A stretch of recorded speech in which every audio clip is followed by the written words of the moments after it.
HNA TV देख रहे तमाम दर्शकों का मैं सुनीता स्वागत करती हूँ। आज उस शख्सियत से आपकी रूबरू करवाने जा रहे हैं जो शिक्षा क्षेत्र में अपनी काफ़ी पहचान बना चुकी है। जी हाँ, हम बात कर रहे हैं Guru Nanak foundation global school की प्रिंसिपल मोनिका खन्ना जी का, जिनसे आज हम बात करेंगे कोरोना वायरस के प्रकोप के बीच बच्चों की शिक्षा में क्या रुकावट आ रही है और वही कई मसलों पर विचार करेंगे। मैम, हमारे चैनल में आपका बहुत बहुत स्वागत है। थैंक यू बेटा, thank you so very much. सबसे पहले मैम हमें ये बताएं कि हमारे दर्शकों को क्या बोलते हैं ऑनलाइन स्टडी में बच्चे कितना लाभ उठा पा रहे हैं। देखिए मैम, मेरे अकॉर्डिंगली जो काम बच्चा स्कूल में बैठ के कर सकता है वो मुझे पता है घर में बैठ के नहीं हो पाता है। बट अगर बच्चा घर में बैठा हुआ है और उसको उसके सब्जेक्ट्स की नॉलेज, उसको सब चैप्टर्स मिल रहे हैं, बहुत ब्यूटीफुल वे से हम लोगों ने इसको इंटीग्रेट किया है बच्चों के साथ कि हर रोज़ के सिर्फ 3 पीरियड्स का ही काम जाता है, 3 सब्जेक्ट्स का काम जाता है। जिस सब्जेक्ट का जो रीडिंग है वो टीचर रीड करके अपना वीडियो खींच के भेजती है, बच्चे के पास वहाँ किताब होती है, वो साथ साथ टीचर के रीड करता है, उसके बाद उसका सिनॉप्सिस भेजा जाता है कि ताकि उसे पता चल जाए कि इस चैप्टर में क्या था जो उसकी टीचर ने बताया था। और सबसे ब्यूटीफुल इस ऑनलाइन करिकुलम की ये है कि हमने जितनी भी वीडियो शूट करी हैं अपनी टीचर्स की, वो सारी की सारी यूट्यूब पे अपडेटेड हमने करी हुई हैं। ठीक है, जब वो अपलोड हो जाती है, इसका मतलब अगर बच्चा उसको महीने बाद भी देखना चाहता है या उसकी रिविजन करना चाहता है तो वो बहुत आराम से रिवाइज कर सकता है उसको बैठ के, क्योंकि उसके पास वो वीडियो आ जाती है। उसके बाद उसके क्वेश्चन आंसर जाते हैं और उसके बाद उसकी बैक एक्सरसाइजेज जाती हैं। तो आप मान के चलिए, जो हम लोगों ने अप्रैल और मई में सोचा था कि हम 3 चैप्टर या 4 चैप्टर करेंगे, हम उतना ऑलमोस्ट कवर कर रहे हैं। बट प्लस पॉइंट ये हो गया कि पहले आपको पता है कि छुट्टियां आ जाती थी, कभी सैटरडे आ गया, कभी मेरी छुट्टी आ गई, तो हमारे को उतनी लॉन्गिविटी नहीं मिलती थी पढ़ाई करने की। बट अब ऐसा है कि बच्चे घर में बैठे हैं तो कोई छुट्टी नहीं है, सो मंडे से लेकर सैटरडे तक हम बड़े आराम से बच्चों के साथ स्टडी कर सकते हैं। 3 पीरियड्स का काम है, 3 सब्जेक्ट्स का काम है, and plus Saturday is an activity day. Activity day में हम लोगों ने बहुत सारी ब्यूटीफुल गेम्स भेजी हैं। अगर आप हमारा फेसबुक देखेंगे, स्कूल का पेज देखेंगे, सो सैटरडेज को हम लोगों को हेल्दी फूड के ऊपर वीडियोस भी बना के भेजी हैं, छोटी छोटी रेसिपीज़ की टीचर्स की तरफ से। छोटे बच्चों की फ्लेमलेस कुकिंग की गई है और बड़े बच्चों की बेकिंग की गई है साथ में। सो हम लोगों ने कुल मिला के कोशिश ऐसे करी है कि हमारा जो करिकुलम जैसे हम स्कूल में रन करते थे कि हफ्ते में 2 दिन स्पोर्ट्स के हैं, 2 दिन आर्ट के हैं, 2 दिन म्यूज़िक के हैं, 2 दिन किसी और एक्टिविटी के हैं। सो हम लोगों ने उसको इंटीग्रेट करा है। अच्छा, मेरे अकॉर्डिंगली बच्चा जो घर में बैठा है, अगर वो नहीं भी आया तो वो अगर 2 महीने बाद, मान के चलिए अगर गवर्नमेंट कहती है कि हम 2 महीने बाद स्कूल खोल देते हैं, सो 2 महीने बाद आएगा, उसकी कॉपीज़ उसके पास बनी हुई होंगी, उसके पास उसके नोट्स रेडी होंगे, उसके चैप्टर्स हुए होंगे, बट डेफिनेटली हम उसको रिवाइज करेंगे। सो जिस बच्चे को नहीं समझ में आएगा तो रिविजन उसके साथ में हो जाती हैं। और हमने हाल ही में जो ये ऑनलाइन काम किया था, हमने साथ साथ जूम की भी क्लासेस अभी शुरू करी हैं बच्चों के साथ, एंड वो हर सब्जेक्ट की आधा घंटा क्लास है। वो इसलिए लगाई गई है कि जो हम काम भेज रहे हैं, जो हम अपनी वीडियो भेज रहे हैं, जो हमने आपसे काम करवाया है, अगर वो समझ में नहीं आया तो let's discuss. So all in all अगर हम कहेंगे कि लॉकडाउन में क्या बच्चों की स्टडी पे हैम्पर पड़ रहा है, मैं ये कहूँगी कि 100% हम वैसे काम नहीं कर पाए जो एक पर्सनल टच के साथ, जो हम 40 मिनट्स के पीरियड में एक बच्चे के साथ कर पाते हैं, बट हम लोग कहीं ना कहीं 75% अचीव कर पाए हैं, जो कि बहुत बड़ी अचीवमेंट है। मैम, मेरा दूसरा सवाल आपसे ये है कि अगर कल को स्कूल खोलते हैं तो कोरोना वायरस के प्रकोप से बचने के लिए स्कूल में बच्चे को क्या कदम उठाए जाएंगे? सी, जैसे गवर्नमेंट ने बेटा हमारे को कहा है कि we should have that a smaller number of children. Like हमारा स्कूल नया है, अभी हमारे स्कूल को पूरे 5 साल हुए हैं।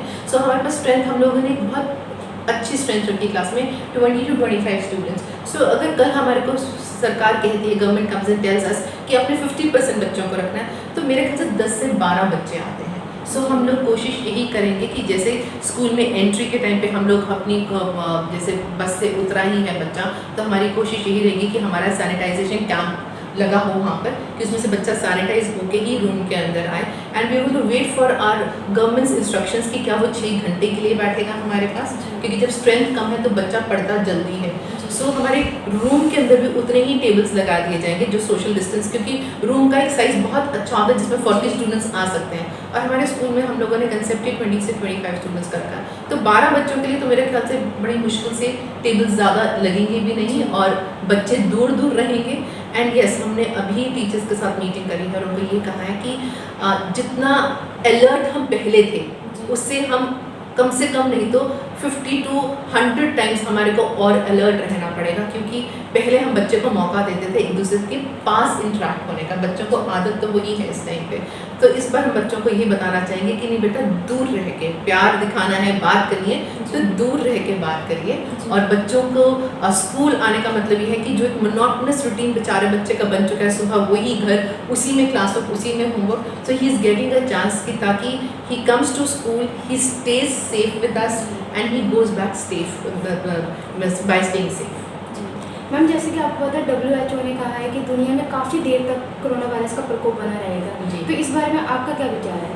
मैम देखिए, हम यही कहेंगे कि अगर ये कहीं भी, वैसे चांसेस कितने आए रियली डोंट नो, बट अगर ये कभी भी कम होता है या ख़त्म होता है, we will still take more precautions. हम 2-3 महीने, क्योंकि बच्चों का मामला है और खूब सारे बच्चे हमारे पास आते हैं तो स्प्रेड बहुत जल्दी हो सकता है, तो हमारी कोशिश ये रहेगी कि आने वाले, अगर गवर्नमेंट कह भी देती है कि इसका थोड़ा सा यू कैन से लेवल नीचे चला गया है या वो 100% से 10% पे आ गया, बट हम कम से कम उसके ऊपर भी 2 to 3 मंथ्स लेके चलेंगे, जिसमें हम पूरे प्रिकॉशंस लेते ही रहेंगे, ताकि कहीं पे भी फ्यूचर में भी कोई पेरेंट ये ना कह सके कि हाँ बच्चे को कहीं इन्फेक्शन स्कूल से हो पाएगी। तो मैम, HNA TV के माध्यम से आप बच्चों और बच्चों के परिजन और जनता से क्या अपील करना चाहेंगे? मैम मैं सिर्फ यही कहना चाहूँगी पेरेंट्स को कि it is a difficult time and a different time. ये आज से पहले हमने कभी सोचा भी नहीं था कि ऐसा कभी होगा या नहीं होगा, बट इस टाइम पे हम ये कह सकते हैं, let's pray for humankind. बैठकर हम प्रे करें कि जो भी लोग हैं जहाँ पर भी हैं वो सुरक्षित रहें, सेफ रहें और हेल्दी रहें, और जो ये गवर्नमेंट ने सोशल डिस्टेंसिंग के साथ मार्केट्स खोली हैं या कुछ वर्क प्लेसेस खोली हैं, तो प्लीज़ उतना ही घर से बाहर निकलें जिसकी ज़रूरत है। जिस चीज़ की ज़रूरत नहीं है, प्लीज़ स्टे सेफ, बिकॉज हमारा घर, जो हमेशा कहा जाता है कि होम स्वीट होम, इससे ज़्यादा सुरक्षित और कोई जगह नहीं है। सो लेट्स स्टे होम, अपने घर पे रहें, अच्छा खाना खाएं, और मुझे ऐसा लगता है कि ज़िंदगी में पहली बार ऐसा मौका आया कि हम अपनी फैमिली के साथ इतना टाइम भी स्पेंड कर रहे हैं। तो मैं यही चाहूँगी, पेरेंट्स को कहने की कोशिश करूँगी कि प्लीज़ अपने बच्चों का ध्यान रखिए, अपना ध्यान रखिए।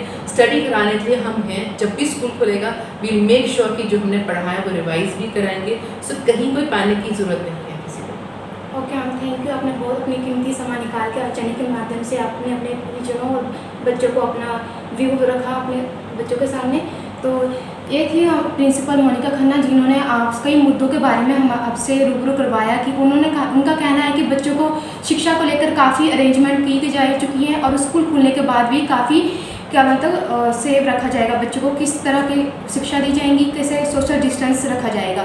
HNA TV माध्यम से आप सभी को हम भी अपील करते हैं कि अपने घर में रहें, सुरक्षित रहें, साथ में अपनी पढ़ाई में भी काफ़ी ध्यान रखें। कैमरामैन सब्दे संचार के साथ सुनीता की विशेष रिपोर्ट।